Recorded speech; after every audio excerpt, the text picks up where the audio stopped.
anggapannya petani Indonesia kebanyakan nggak sejahtera, berarti mungkin teman-teman belum melihat gitu bahwa petani ada juga yang sudah sejahtera gitu. Petani di Indonesia tuh usianya udah mature, lebih mature, sedangkan petani yang muda-muda tuh jarang gitu. Mungkin karena ini mindset yang diberikan sama orang tuanya juga. Keuntungan atau peningkatannya tuh bisa sampai 300%. Jadi 3 kali lipat dari harga yang diperoleh sama petani. Petani ini bisa sampai 300%. Yeah. Welcome to Finfolk Podcast, the show that will give you new ideas about money, financial planning, investments, and growth hacking in a fun way. Hi folks, welcome to Finfolk Podcast barengan sama gue Evan Ofrado.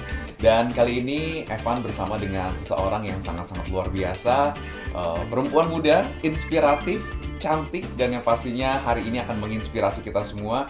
Karena kalau tadi Evan udah ngobrol-ngobrol begitu ya sama beliau orang keren banget gitu ya, karena bisnisnya gak hanya cuman keren-kerenan aja, tapi juga ikut membantu menyejahterakan petani.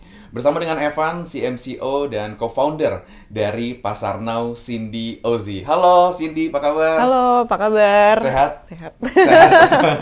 Sehat terus dong pastinya, soalnya supply makanan, sayur-sayuran, buah-buahannya dari Pasarnau semuanya, betul gak? Iya, betul makan sayur, ya? Makan buah pastinya sehat terus. Makan sayur, makan buah pasti harus sehat terus gitu ya. Mungkin banyak juga folks yang belum kenal nih Sin sama lo gitu ya. Boleh dong dikenalin dulu ke teman-teman folks semua, background lo apa dan kenapa sih akhirnya memilih industri bisnis agriculture ini? Oke, tadi udah disebutin juga kalau gue co-founder sekaligus CMCO, itu Marketing and Commercial of Chief di Pasarnau. Jadi kalau untuk background sendiri, kenapa kok tiba-tiba terjun ya di dunia pertanian? Karena sebelumnya sebenarnya sudah punya background untuk bekerja di salah satu agritech yang dimana kita membantu petani dengan memberikan pinjaman dalam bentuk farming supply. Dan di situ kita banyak banget bekerja sama petani-petani kecil di area khususnya di Sumatera waktu itu. Terus setelah itu pindah di bidang fashion. Seperti bidang fashion ya. Betul. Karena memang lo cocok banget di bidang fashion sih sebenarnya. Iya kan? Kayaknya ya banyak yang tidak menyangka kalau gue tuh kerja di bidang pertanian gitu. Tapi nggak apa-apa, balance.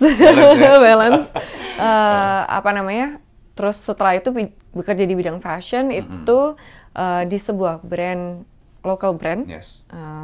Terus kita sampai go internasional juga.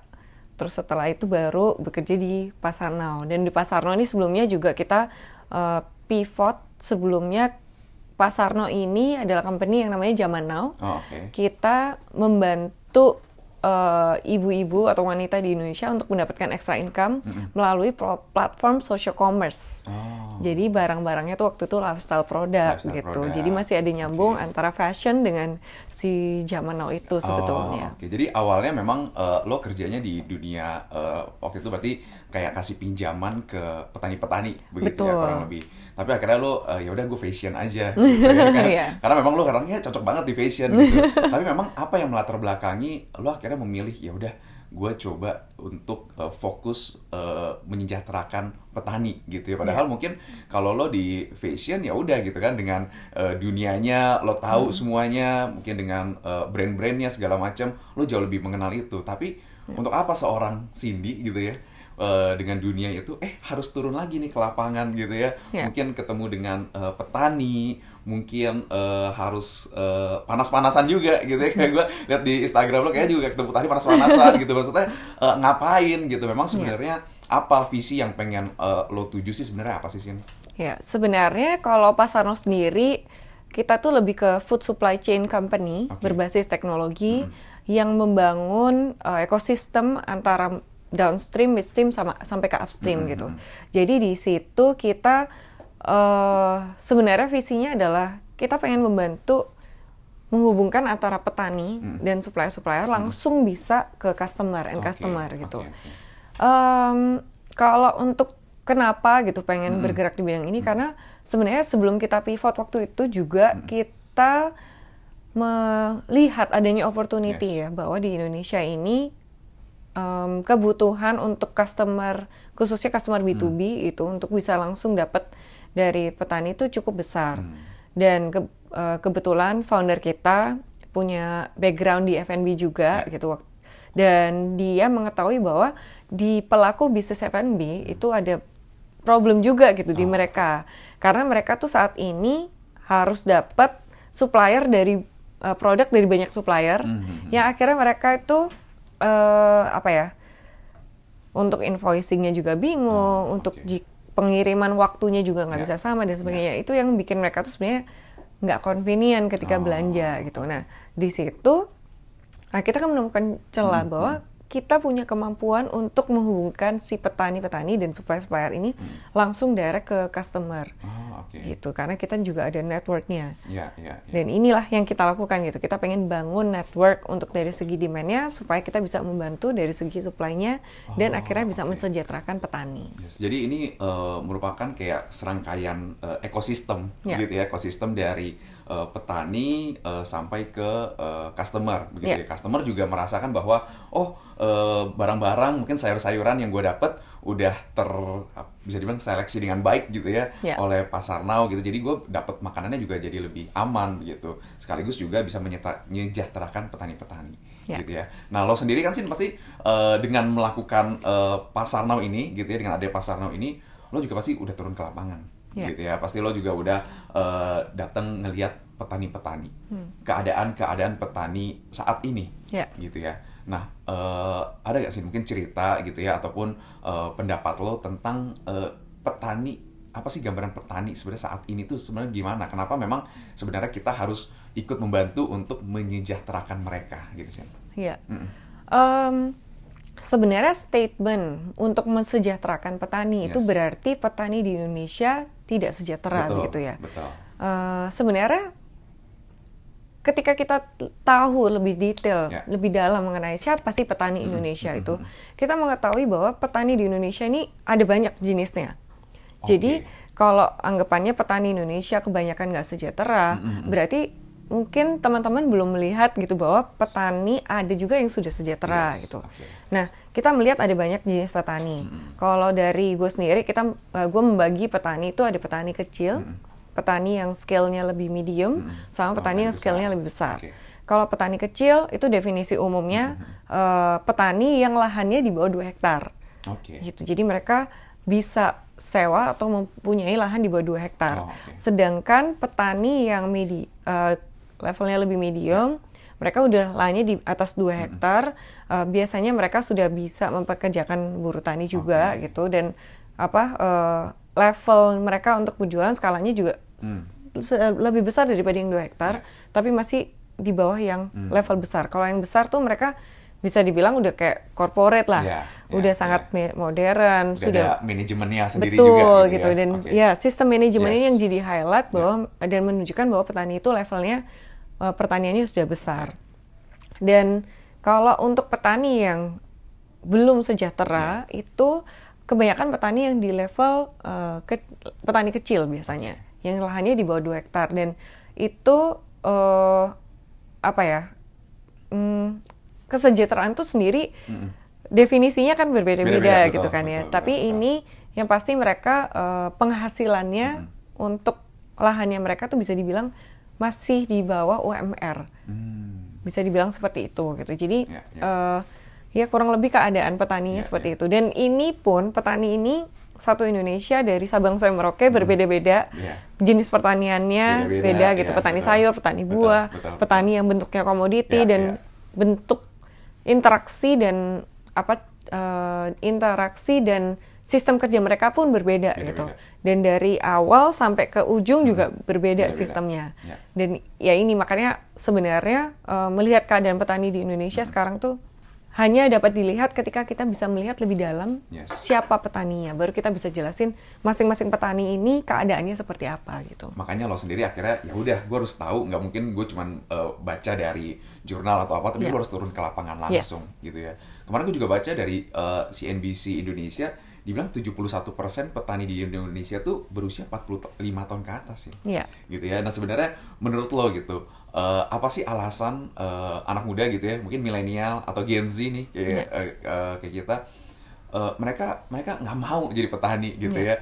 Petani nggak jarang gitu. Ketika lo mungkin di kelas atau apa, mau jadi apa lo? Mau jadi startup founder gitu sekarang gitu ya. Mau jadi YouTuber, content creator dan yang lain-lain ya. Mau punya label clothing brand sendiri atau apa. Tapi nggak ada yang gue mau jadi petani sih. Gitu gue nggak ada. Nah menurut lo itu sebenarnya kenapa sih? Pertama passion ya gitu. Karena kita nggak bisa memaksakan orang untuk terjun ke dunia pertanian tanpa adanya passion gitu. Tapi di zaman sekarang kayak banyak orang yang juga sudah mulai melirik bidang agriculture plus agritech. Terbukti dari di Indonesia ini banyak banget company startup atau company yang sudah mulai terjun di bidang agriculture. Tetapi kalau jumlah petani yang berusia 45 tahun ke atas gitu ya di Indonesia, berarti petani di Indonesia tuh usianya udah mature, lebih mature. Sedangkan petani yang muda-muda tuh jarang gitu. Mungkin karena ini mindset yang diberikan sama orang tuanya juga. Ketika gue turun ke lapangan gitu dan ngelihat petani-petani ini ingin mensekolahkan anaknya. Ketika menyekolahkan anak-anaknya, harapannya mereka bisa kerja di kantor gitu kan. Jangan jadi petani lagi. Iya, gitu jangan jadi petani lagi gitu. Jadi ini mindset yang sebenarnya udah turun-temurun. Tapi banyak juga petani-petani yang ingin supaya anak-anaknya tuh meneruskan pekerjaan orang tuanya. Buktinya misalnya kayak di Lampung gitu. Jadi ada Universitas Lampung, itu ada di bidang pertanian, itu banyak banget yang sebenarnya anak petani. Supaya ilmu dari hasilnya mereka kuliah itu bisa dipakai. Betul. Sesuai dengan kata lo tadi gitu, petani ada banyak ada 3 levelnya berarti gitu ya, 3 jenjangnya. Mungkin tadi yang segini dengan ada ya tambah manajemen yang bagus, sistem yang bagus, mungkin bisa jadi petani yang besar. Betul. Kan berarti gitu ya. Nah tapi masih sih kayak petani kerja apa? Petani. Kayaknya kurang seksi gitu ya didengar ya gitu. Tapi ini satu statement yang menurut gue mungkin boleh lo jawab atau mungkin boleh nggak juga gitu. Tapi mungkin folks juga pada pengen tahu gitu kayak sebenarnya kan ngomongin zaman sekarang semuanya serba harus cuan ya gitu ya. Jadi semuanya pokoknya kerja apapun gitu ya gue tekunin asalkan bisa cuan cepat gitu ya. Nah kalau jadi petani bisa kaya gitu sebenarnya sih? Bisa. Jadi petani bisa kaya gitu ya. Iya, bisa banget ya. Jadi petani bisa kaya di Indonesia terutama. Kita negara agricultural yang sebenarnya potensinya tuh sangat-sangat luar biasa gitu. Dan saat ini saja kita belum bisa 100% memenuhi kebutuhan pangan di Indonesia. Belum bisa 100%? Belum. Padahal dengan hasil kekayaan kita yang luar biasa, alamnya juga luar biasa gitu. Padahal jika kita olah dengan baik dan dengan tepat, kita lebih efisien, kita tuh bahkan bisa sampai kirim ke luar negeri gitu. Ekspor. Gitu kan. Berarti kan potensinya sebenarnya untuk di Indonesia petani bisa kaya. Bisa kaya. Besar sekali. Besar sekali potensinya. Betul. Kita lihat di luar negeri misalnya di Amerika gitu. Di Jepang. Petani-petani hidupnya sangat sejahtera gitu karena mereka sangat tahu bagaimana sih cara mengelola pertaniannya, terus gimana sih supply chain di sana gitu sangat efisien gitu loh, dan disupport dengan banyak pihak. Ya itu yang bikin sebenarnya Indonesia ini punya potensi yang sangat luar biasa. Seharusnya punya potensi banget karena sebenarnya dulu Indonesia kan juga dijajah ya. Gara-gara kan sebenarnya rempah-rempah gitu ya, hasil alam semuanya. Orang luar negeri datang, bule-bule pada datang justru pengen nyari itu di Indonesia. Sedangkan kita yang sekarang udah menjadi tuan di atas tanah kita sendiri, kenapa kita nggak manfaatkan dengan baik? Betul, gitu sih, setuju. Gitu ya. Nah kalau misalnya tadi kita udah ngomongin sebenarnya potensi gitu ya, potensi terjadi. Tapi yang sekarang yang ada di depan mata kan berarti petani-petaninya gitu mungkin saat ini masih ada yang belum sejahtera gitu ya. Nah sebenarnya mungkin kalau menurut lo Sin, cara yang paling tepat untuk kita saat ini gimana sih cara membantu petani gitu ya untuk supaya bisa lebih sejahtera untuk saat ini, gimana sih untuk folks semua nih? Ini pertanyaan yang kita juga tanyakan kepada petani-petani yang kita ajak kerjasama gitu. Bagaimana sih cara kita bisa membantu dan improve supaya mereka tuh lebih baik lagi gitu. Pertama, mereka juga ada membicarakan mengenai modal pertanian. Jadi ada beberapa petani yang mereka juga kekurangan modal. Betul. Dan akhirnya mereka, ini tergantung jenis petaninya ya. Ada yang sudah modern, dia bisa pinjam ke bank gitu. Atau pinjam ke P2P lending yang udah lebih modern. Tapi untuk petani-petani yang lain, mereka banyak juga yang akhirnya pinjam ke tengkulak atau ke loan shark di desanya gitu. Akhirnya mereka terbelit hutang dari situ gitu. Karena antara hasil pertanian sama harga jualnya kadang-kadang tuh nggak seimbang. Nah itu yang bikin mereka tuh terbelit. Dan kadang-kadang pun dana yang diberikan itu dipakai untuk hal lain juga yang urgent gitu. Nah ini yang sebenarnya petani juga ya benar butuh permodalan, tapi juga butuh edukasi. Itu bagaimana cara supaya lebih efisien nih bertaninya. Jadi nanti kedepannya bisa untung. Nah tapi edukasi ini juga harus didukung dengan yang namanya itu demand yang stabil. Demand dari masyarakatnya dong. Betul. Berarti, Jadi sebenarnya demand dari masyarakat tuh cukup stabil, tetapi antara mereka dengan aksesnya yang kurang, gitu. Mereka nggak punya banyak akses. Akhirnya mereka cuma punya satu akses, di mana di situ aja demand-nya gitu. Ketika panen raya ada banyak banget petani yang harus disalurkan ke satu lokasi aja gitu. Ya. Dan akhirnya harga mereka juga jadi, aduh gimana gitu kan. Nah akses ini yang menjadi salah satu cara bagaimana kita bisa membantu mereka. Jadi dengan memberikan akses demand itu. Terus selain itu juga infrastruktur. Infrastruktur saat ini tuh masih banyak petani Indonesia yang tanamnya tuh dengan sistem tada hujan. Tada hujan? Yes. Gimana tuh sih? Boleh jelasin ya? Tada hujan itu berarti mereka hanya bergantung dari hujan untuk mengairi pertaniannya gitu. Kalau nggak hujan ya udah. Kalau nggak hujan nggak bisa panen. Iya, nggak bisa tanam.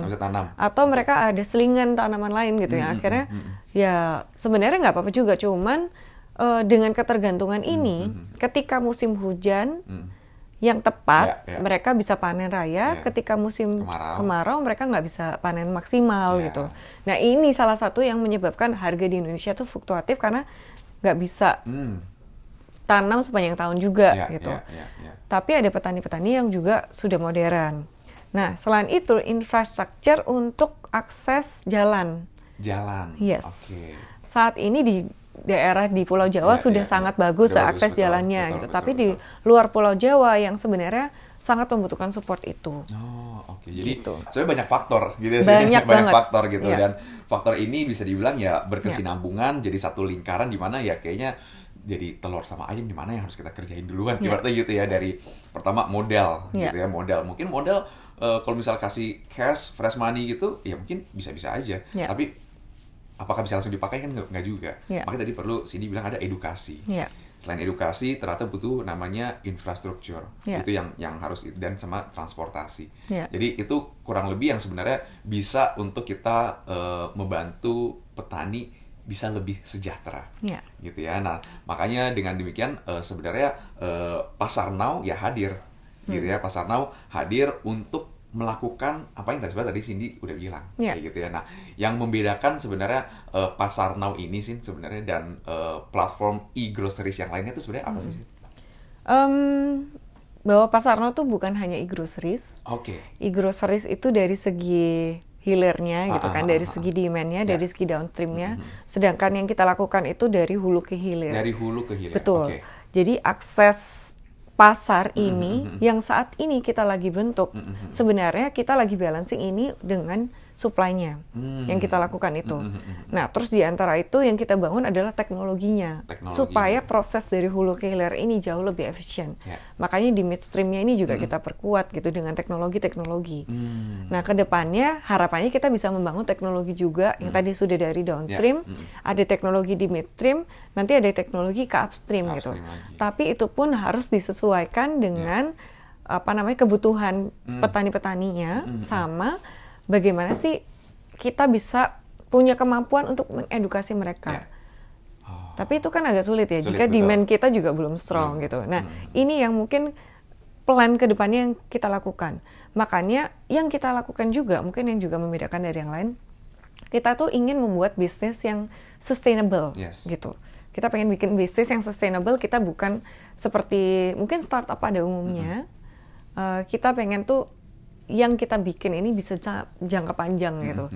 Nah, supaya bisa jangka panjang, berarti company-nya juga harus punya sistem yang bagus supaya bisa running dengan jangka panjang. Betul. Gitu.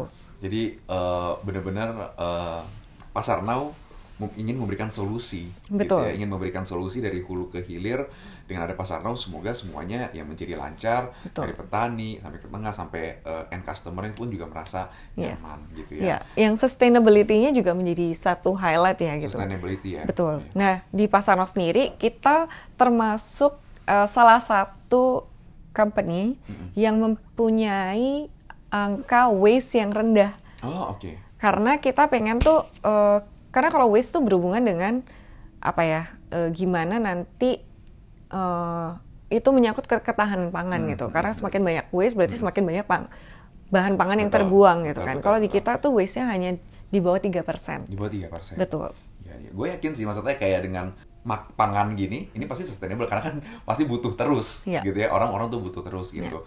Cuman yang mungkin sih akan menjadi satu sedikit masalah gitu ya, atau bersinggungan gitu ya. Mungkin lo juga akan bersinggungan dengan pengepul-pengepul nih. Gitu ya, pengepul-pengepul tradisional. Nah, tanggapan lo tentang pengepul ini seperti apa sih? Oke. Sebenarnya proses supply chain di Indonesia, khususnya buat food ya di Indonesia gitu, dari petani, kemudian petani akan menjual ke pengepul atau pedagang gitu kan. Terus dari pengepul kita jual ke pedagang kecil, pedagang yang lebih besar, kemudian baru ke pasar gitu. Dari pasar baru ke customer. Nah, proses ini yang banyak ini yang sebenarnya bikin food supply chain di Indonesia tuh kurang efisien karena harus melalui banyak sekali tangan. Karena terlalu banyak, ibaratnya birokrasinya deh panjang banget nih gitu ya prosesnya. Betul. Dan pertama harga dari ke petaninya karena harus melalui banyak tangan dan di end user harganya harus sekian gitu. Akhirnya di petaninya pun diberi dengan harga yang kurang fair. Sangat murah jadinya. Sangat murah dan itu bisa banyak sekali terjadi gitu. Kemudian dari tangan ke tangan ke tangan. Keuntungan atau peningkatannya tuh bisa sampai 300%. Jadi 3 kali lipat dari harga yang diperoleh sama petani. Petani ini bisa sampai 300%. Iya, dan kalau di pasar gitu, harganya tetap sama dengan harga pada umumnya. Berarti berapa yang dibeli dari petani itu? Berarti ini nih menjadi masalah. Masalah kesejahteraan petani tadi juga nyambung dari sini. Terus yang kedua, waste yang jadi problem. Waste ini dari petani, misalnya dari aku kasih ke lu gitu, pasti akan mengalami penurunan kualitas. Betul. Belum nanti sampai ke customer gitu kan, melalui banyak tangan dengan journey yang panjang. Mengalami penurunan kualitas pasti. Yang kedua, waste-nya akan sangat tinggi gitu. Waste-nya tuh bisa sampai 30% sebenarnya, tergantung komoditinya. Nah, kalau di Pasar Now, karena kita dari petani langsung ke kita, langsung kita olah, langsung ke customer, bisa sampai kurang dari 3%. Sebenarnya kan itu sebuah solusi gitu ya. Banget. Nah, mengenai pengepul nih balik ya. Apa sih peran pengepul ini sebenarnya gitu? Kalau pengepul ini banyak juga petani yang melakukan peminjaman kepada pengepul ya. Petani minjem ke pengepul. Gitu ya, ibaratnya gitu ya. Akhirnya mereka juga harus jualnya ke pengepul dengan harga yang ditentukan sama si pengepul gitu ya. Betul. Jadi ada pola yang seperti itu kerjasamanya. Tapi ada juga yang pengepul mereka karena mungkin punya modal yang lebih besar, jadi mereka punya alat transportasi dan akhirnya petani-petani itu akan mengirimkan barangnya ke sana, kemudian baru dari petani kirim ke yang pedagang-pedagang tersebut gitu. Terus baru ke pasar mungkin langsung juga bisa. Nah, sebenarnya pengepul ini punya peran yang cukup penting sih buat petani gitu. Hanya saja saat ini pun mungkin karena akses mereka untuk langsung ke pasar juga kurang. Jadi akhirnya butuh gitu mereka, kan ya, gitu butuh. Dan harganya dari petani ke pengepul, dari pengepul yang harus melalui itu juga ke pengepul pun dibeli dengan harga yang nggak terlalu tinggi gitu kan. Jadi at least dengan kita bisa memotong beberapa mata rantai tersebut, harusnya kita bisa jadi lebih efisien. Harusnya pun pengepul ke depannya bisa langsung mendapatkan akses ke market jika mereka memang tujuannya pengen membantu petani juga. gitu. Oke. Jadi sebenarnya pun bisa kolaborasi juga gitu ya dengan pengepul gitu. Jadi nggak harus dihilangkan, tapi juga kalau misalnya visinya ikut menyejahterakan petani ya bisa barengan ibaratnya gitu ya.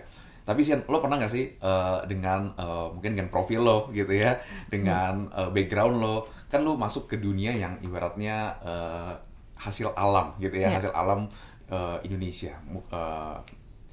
Pernah nggak ketika mungkin lo sedang ketemu sama orang gitu ya, ataupun lo lagi meeting, solusi lo ini gitu ya, atau mungkin pasar now ini diremehkan sama orang? Mungkin pernah nggak? Mungkin dengan ada cerita, mungkin boleh diceritakan ke Fox semuanya. Iya, pernah sih ya. Pernah ya?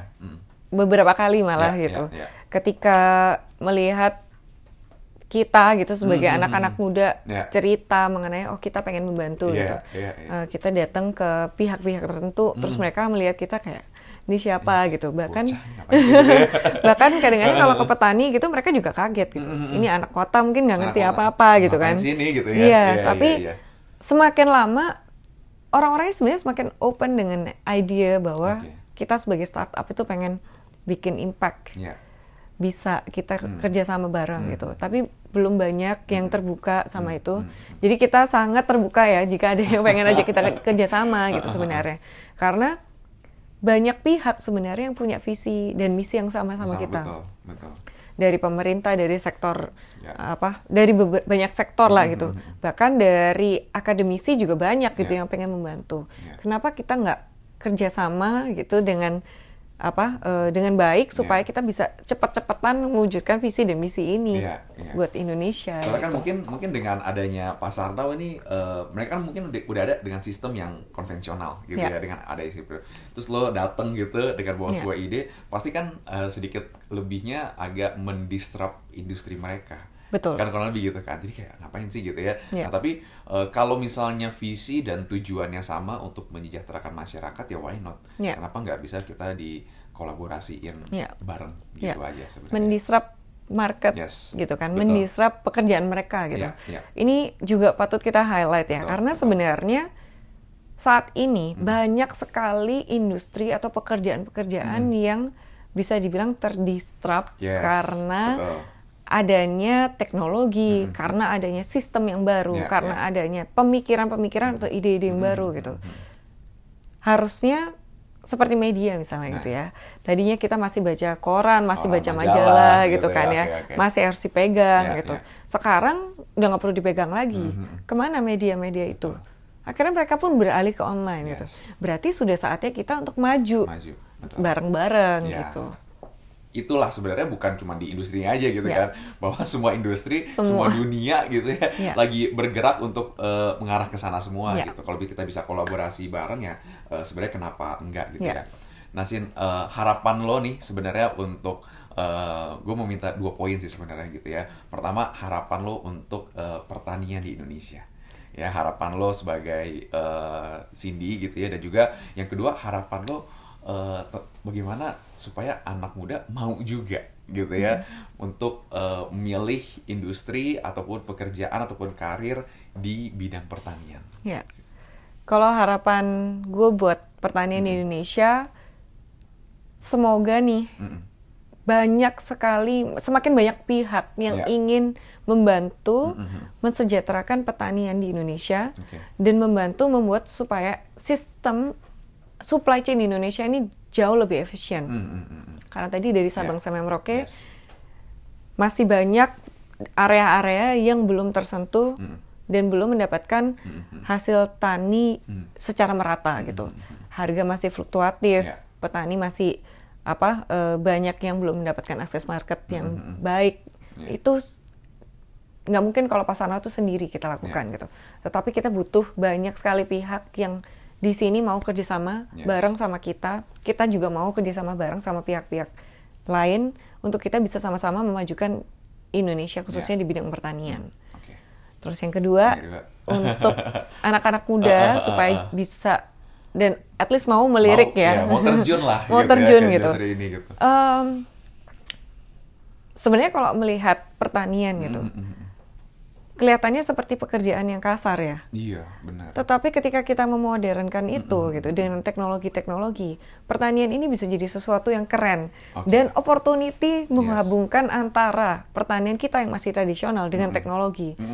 Ini sebenarnya the future of Indonesia gitu. Ya, jadi bukan suatu hal yang kayaknya masih kerja kasar gitu ya, bukan kayaknya nggak dipandang sebelah mata, tapi inilah dengan ada teknologi bakal membantu membuat industri agriculture di Indonesia semakin luar biasa, gitu ya. Dan kalau misalnya kemarin juga ngobrol sama Cindy, Pasarnau sendiri sebenarnya juga bukan cuman misalnya gue mau beli sayur gitu ya, atau gue mau beli di aplikasi. Sebenarnya kan bukan cuman B2C gitu aja ya sih ya, tapi ada B2B juga. Gitu. Justru jadi, kita mainnya ada di B2B. Mainnya justru di B2B. Jadi mungkin gue restoran owner gitu atau apa, gue pengen beli bahan baku, barang-barang, gue bisa gitu ya beli di Pasarnau. Bisa gitu banget. Yes. Nah jadi selain itu ada lagi nggak sih yang menjadi lini bisnis dari Pasarnau?